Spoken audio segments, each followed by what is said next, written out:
வாழ்த்துக்கள் சார். உங்கள பத்தி நம்ம நேயர்கள் கூட ஷேர் பண்ணிக்கோங்க. வணக்கங்க. நான் புதுக்கோட்டை என் பேர் ராஜகுமார், ராஜகுமார், புதுக்கோட்டை. நான் விவசாயி. எத்தனை வருஷமா விவசாயத்துல இருக்கீங்க சார்? நான் விவசாயத்துல 4 வருஷமா தீவிரமா இருக்கேன். 4 வருஷமா இருக்கேன்னு சொன்னீங்க. அதுக்கு முன்னாடி முன்னாடி நான் ஃபாரின்ல இருந்தேன். இடையில ஃபாரின் போயிருந்தேன்.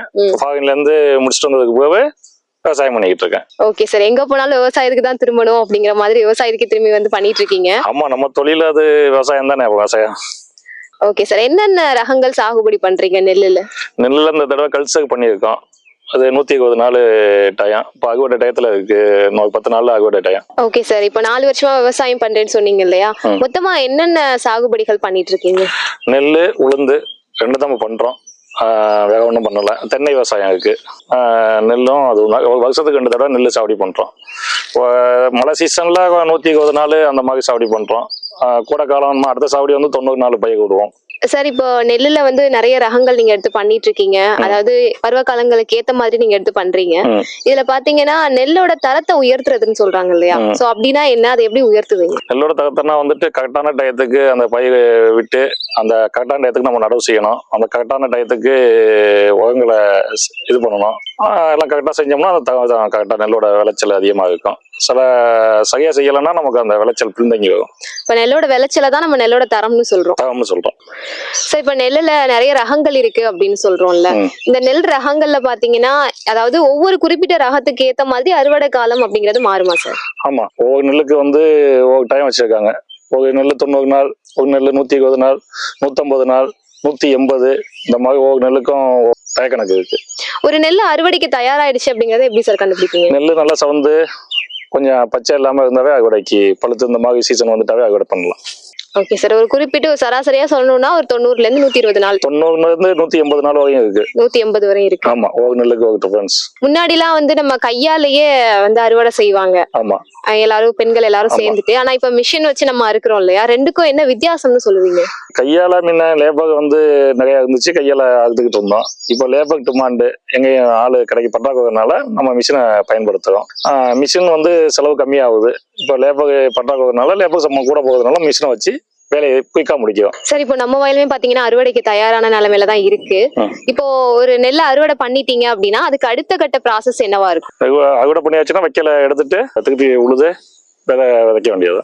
இப்ப நெல்லை என்ன பண்ணுவீங்க? அந்த நெல்லு டிஎன்சில சென்டர்ல கொடுக்குறோம். அது காயெல்லாம் வைக்கணும்னு சொல்றாங்க. அங்க கொண்டு போய் படுதா போட்டு காய வச்சுதான் எடை போட்டு கொடுக்குறோம். அதாவது நெல்லை அறுவடை செஞ்சதுக்கு அப்புறம் அந்த மணி எல்லாம் தனித்தனியா பிரிக்கணும். ஆமா, நெல்லை கொண்டு போய் அங்க கொட்டி காய வச்சுதான் எடை போட்டு கொடுக்குறோம். இப்போ ஒரு நெல்லை சாகுபடி செய்றீங்க, அதுக்கப்புறம் அதை அறுவடை செஞ்சிருவீங்க. அதுக்கு அடுத்து அந்த நிலத்துல திரும்பவும் பயிரிடணும்ல, அதுக்கு எவ்வளவு நாள் எடுத்துக்குவீங்க? திரும்ப என்னென்ன ப்ராசஸ் இருக்கும்? திரும்ப அந்த வைக்கல சுட்டினோடனே ஒண்ணு நம்ம தண்ணி கட்டி சேகடிச்சு வரப்பு வெட்டி இடம் காஞ்சி இருந்துச்சுன்னா இயற்கை எரு போடலாம். ஈரமா இருக்கிறதுனால நம்ம ரசாயன உரம் தான் பயன்படுத்துறோம். இப்போ நிலத்தை அதுக்கு இவ்வளவு நாள் குறிப்பிட்ட நாள்லாம் கிடையாது. அடுத்து வைக்கல எடுத்த உடனே ஸ்பீடா இன்னும் கூட காலம் தான் ஆரம்பிக்குதுல. நம்ம எவ்வளவு டைம் வேஸ்ட் பண்ணோம்னா தண்ணிக்கு பற்றாக்குறையா போகும். அதனால எவ்வளவு பாஸ்டா முடிச்சுக்கிட்டோம்னா நல்லது. இப்போ நம்ம நெல்லை சாகுபடி பண்ணிட்டு எடுத்துட்டோம்னு வைங்களேன், திரும்பவும் அதே நேரத்துல நெல்லை சாகுபடி பண்றதுனால வேற எந்த பிரச்சனையும் ஏற்படாதா? வேற எந்த பிரச்சனையும் ஏற்படாது. ஏன்னா இப்போ தண்ணி ஏரியில ஃபுல்லா இருக்கு. வேற எதுவும் சாவடி பண்ண முடியாது. இந்த இடத்துல நெல் தான் சாவடி பண்ணலாம். தண்ணி பற்றாக்குறையா இருந்தா நம்ம வேற மாற்று பண்ணலாம். தண்ணி ஃபுல்லா இருக்கிறதுனால நெல் சாகுபடி தான் பண்ண முடியும் அடுத்தது. Okay sir. இப்ப நெல் சாகுபடின்னு வர்றப்போ அதுக்கு என்னென்ன உரங்கள் அதிகமா நமக்கு தேவைப்படும் சார்? உரங்கள் நம்ம டிஏபி, விஜய் ஆர்கானிக்னு ஒரு ஆர்கானிக் உரங்கள் இந்த மாதிரி தான் பயன்படுத்துறோம். Urea, potash, super. ஒரு நெல் பயிரிடுறோம் அப்படின்னா அதுக்கு பல மாசம் வெயிட் பண்ணி காத்திருந்து அதுக்கப்புறமா நம்ம அறுவடைக்கு அதை தயார்படுத்துறோம். ஆனா அறுவடையிலயும் சில சிக்கல்கள் இருக்கு, சில சவால்கள் இருக்குன்னா எது சொல்லுவீங்க? மழை, இயற்கை சீற்றங்கள் நிறைய இருக்கு. நோய் தாக்கங்கள் இருக்கு. கிளைமேட் ஒத்துழைக்கணும், நோய் தாக்கங்கள் கட்டுக்குள்ள வரணும். அதோட மெயின் பிரச்சனை மழை பிரச்சனை.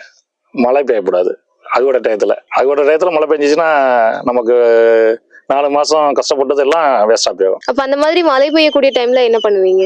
மழை பெய்யக்கூடிய டயத்துல நம்ம முடிஞ்ச அளவு அந்த தண்ணிகளை வடிச்சிட்டு தான் நம்ம அறுவடை பண்ணணும். அறுவடை செய்யறதுக்கு தண்ணி இல்லாம இருந்ததுன்னா பெட்டரா? தண்ணி இல்லாம இருந்தா பெட்டர். இப்ப நீங்க நெல் விவசாயம் பண்றீங்க, தென்னை சாகுபடி பண்றீங்க, ஊடு பயிரா உளுந்தும் பண்ணிட்டு இருக்கீங்க.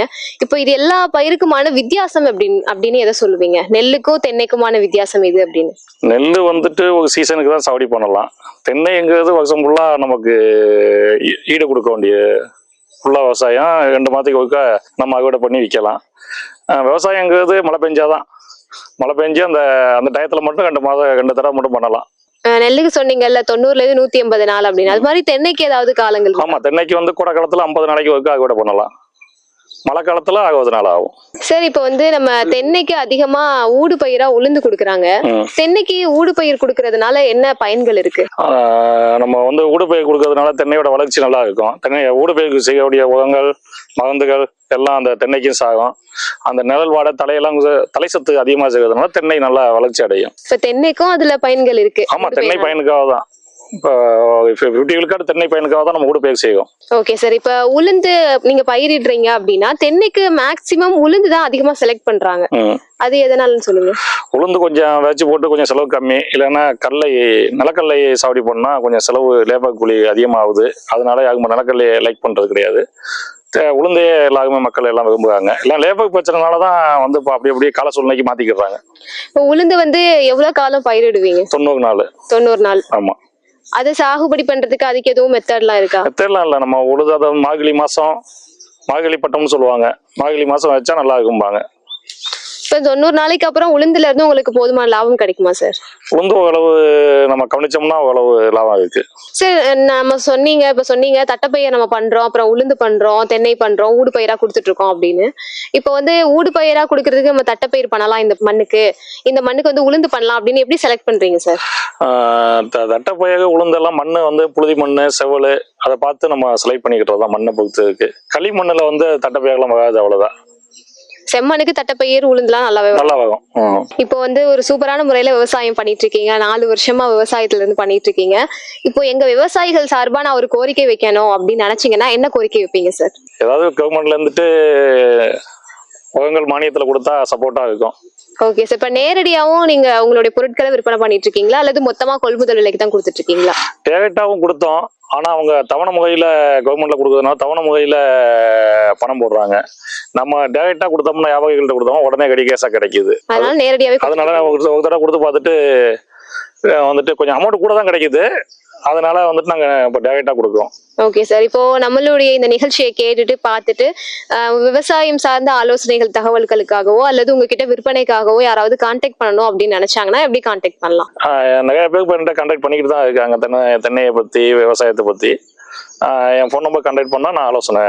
உங்க ஃபோன் நம்பர் எப்படி சொல்லிருங்க? என் ஃபோன் நம்பர் 83 44 87 71 71. சார், இப்போ உளுந்து நம்ம ஊடு பயிரா பண்ணிட்டு இருக்கோம் இல்லையா, உளுந்துக்கு எவ்வளவு தண்ணி தேவைப்படும், எப்படி பண்ணிட்டு இருக்கீங்க? உளுந்து நம்ம வந்துட்டு விதைச்சு கொஞ்சம் 15-20 நாளைக்கு அந்த ஈரப்பதத்தோட இருந்துச்சுன்னா நல்லா நாளில் கண்ணா வந்தது போது நம்ம தண்ணியை கட்டி வடிச்சாகணும். தண்ணியை போடக்கூடாது.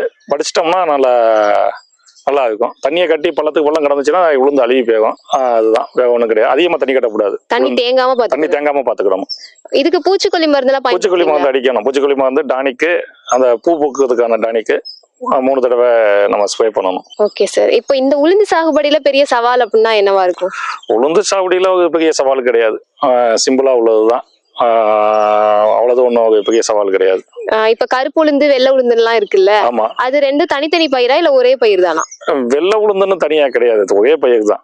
கருப்பு உளுந்து, வெள்ளை உளுந்து ரெண்டுமே ஒண்ணுதான். ரகங்களும் இதுல ஒண்ணுதான் இருக்கும். ரகங்களும் தனித்தனியா இருக்கு. பம்பன் 8, பம்பன் 11, அப்படியே வித்தியாசங்கள். உளுந்துல வந்து நிறைய வித்தியாசங்கள் இருக்கு. குண்டு உளுந்து, மீடியம் உளுந்து, அந்த மாதிரி எல்லாம் இருக்கு. சார், இன்னைக்கு நம்மளோட அதிரை FM வழியா நீங்க கலந்துக்கிட்டு நிறைய நல்ல விஷயங்கள், நேயர்களுக்கு பயனுள்ள தகவல்களை எங்க கூட ஷேர் பண்ணிருக்கீங்க. இப்ப ஃபைனலா நம்ம அதிரை FMக்கும் அதிரை FM நேயர்களுக்கும் என்ன சொல்ல விரும்புறீங்க? இந்த மாதிரி விழிப்புணர்வு நிறைய பேர் எடுத்து மக்களிடம் சென்று சேர்த்தீங்கன்னா விவசாயிகள் இப்ப முன்னேற்றம் அடைய நல்ல வாய்ப்பு இருக்கு. அதனால மீண்டும் நிறைய பேர் தொடர்பு கொண்டு நிறைய பேர் எடுத்து போடுங்க. அவங்க ஆலோசனையை சொல்லுவாங்க. இதை பார்த்துட்டு மக்கள் வந்து விவசாயம் பண்ண ஆர்வம் அடைய வாய்ப்பு இருக்கு. Okay sir. இப்ப விவசாயம் உங்களை மாதிரி பண்ணணும் அப்படின்னு நினைச்சாங்கன்னா அவங்களுக்கு என்ன சொல்ல விரும்புவீங்க? விவசாயம் பண்றதை பத்தி நம்ம சொந்த உழைப்பும் இருக்கணும். அது கொஞ்சம் இம்ப்ரூவ்மெண்ட் இருக்கணும், ஆர்வமும் இருக்கணும். நம்ம பேருக்கு செஞ்சுட்டு வீட்டுல படுத்து கிடந்தோம்னா நட்டங்கள் தான் வரும்.